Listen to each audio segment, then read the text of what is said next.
और नरेंद्र मोदी नीरव मोदी बनके अभी भी चुपचाप अपने चुप्पी साधे होकर बैठे हैं।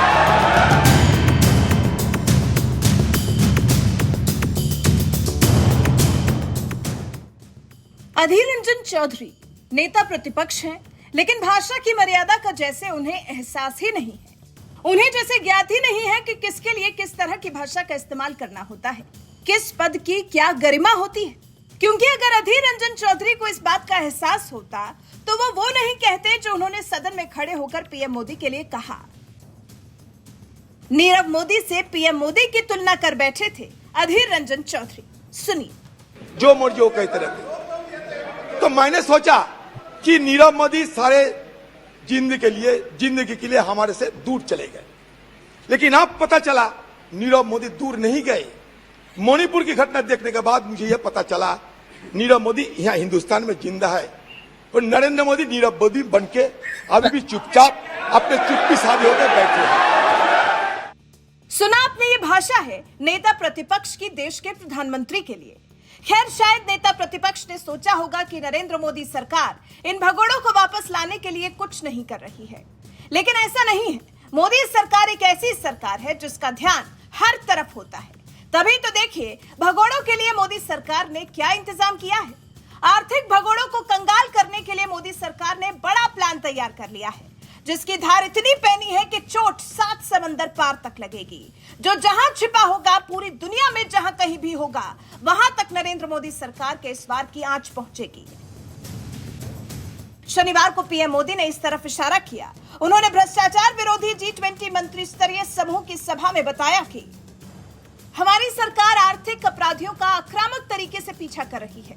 हम चाहते हैं कि दुनिया की सबसे बड़ी अर्थव्यवस्थाएं विदेशी संपत्तियों की वसूली में तेजी लाने के लिए जब्ती का इस्तेमाल करके एक मिसाल पेश करें। यह जिक्र पीएम मोदी ने ऐसे समय में छेड़ा है जब सरकार ने संसद में नया विधेयक भारतीय न्याय संहिता पेश किया है, जिसमें देश विदेश में घोषित अपराधियों की संपत्तियों को जब्त करने का प्रावधान शामिल है। और जब G20 देशों से पीएम मोदी ने अपील कर डाली है, तो निश्चित ही है कि पीएम मोदी का इशारा किस तरफ है और पीएम मोदी की अन्य देशों से क्या अपेक्षा है। ऐसी अपेक्षा है कि जहां कहीं भी ये भारत के भगोड़े छिपकर बैठे हों, वो देश भारत को सहयोग करें ताकि भारत इनकी संपत्तियों से अपने नुकसान की भरपाई कर सके। पीएम मोदी ने कहा, इस तरह की जब्ती से आर्थिक अपराधियों की विदेशी संपत्ति की वसूली में तेजी आएगी। इससे उचित न्यायिक प्रक्रिया के बाद अपराधियों की त्वरित वापसी और प्रत्यर्पण का रास्ता खुलेगा। वैसे भी भारत ने जब से आर्थिक अपराधी अधिनियम लागू किया है, तब से धन निवारण के तहत $12 अरब की संपत्ति की कुर्की कर ली गई है। इसके अलावा 2014 से मनी लॉन्ड्रिंग एक्ट के तहत भगोड़ों से $1.8 अरब से अधिक की संपत्ति की बरामदगी हुई है। पीएम मोदी ने आर्थिक अपराधियों और भगोड़ों से $1.8 अरब से अधिक की पूंजी जब्त किए जाने की जानकारी दी है।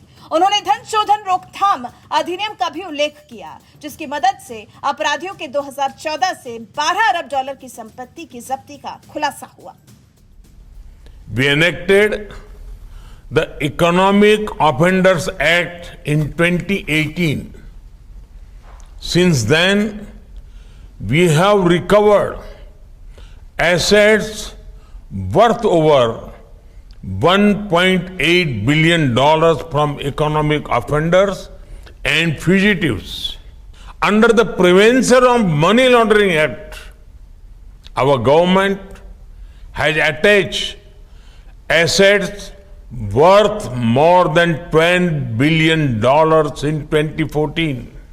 Excellencies, the issue of fugitive economic offenders is a challenge for all G20 countries.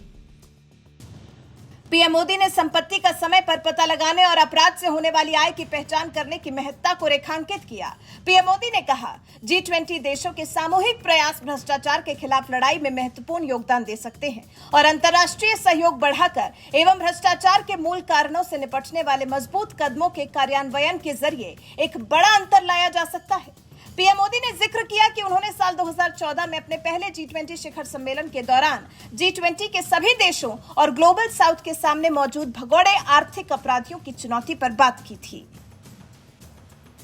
अपने संबोधन में पीएम मोदी ने भ्रष्टाचार के खिलाफ लड़ाई में लेखा परीक्षा संस्थाओं की भूमिका को भी रेखांकित किया। पीएम मोदी ने संबोधन के अंत में कार्यक्रम में मौजूद गणमान्य हस्तियों से प्रशासनिक और कानूनी प्रणालियों को मजबूत करने के साथ साथ मूल्य प्रणालियों में नैतिकता और ईमानदारी की संस्कृति को बढ़ावा देने का भी आग्रह किया।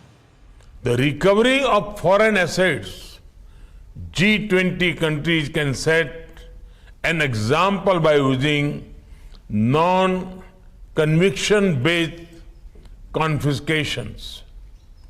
This will ensure swift return and extradition of criminals after due judicial processes. And it will send a strong signal about our joint fight against corruption. Excellencies, at G20, our collective efforts can significantly support the fight against corruption. We can make a difference through enhanced international cooperation and implementation of robust measures that addresses the root cause of corruption. तो आपने समझा कि कैसे मोदी सरकार ने भारत का पैसा लेकर भागे भगोड़ों को रास्ते पर लाने का प्लान सेट किया है। सिर्फ अपने देश में ही नहीं बल्कि G20 देशों से भी इसमें साथ आने की अपील की है। वैसे आप मोदी सरकार की इस कोशिश और विपक्ष की नरेंद्र मोदी सरकार पर लांछन लगाने की आदत के बारे में, अधीर रंजन चौधरी के पीएम मोदी पर लगाए गए आरोपों के बारे में क्या कुछ कहना चाहेंगे? अपनी राय हमें कमेंट कर जरूर बताएं।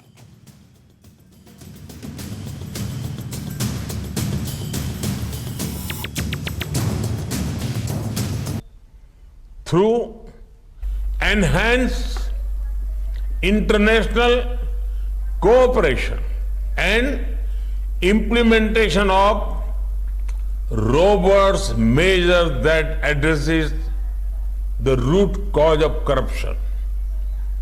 We also need to give due regard to the role of audit institution in our fight against corruption. Above all, besides strengthening our administrative and legal system, we must foster a culture of ethics and integrity in our value system. Only by doing so can we lay the foundation for a just and sustainable society. I wish you all a productive and successful meeting. Namaskar.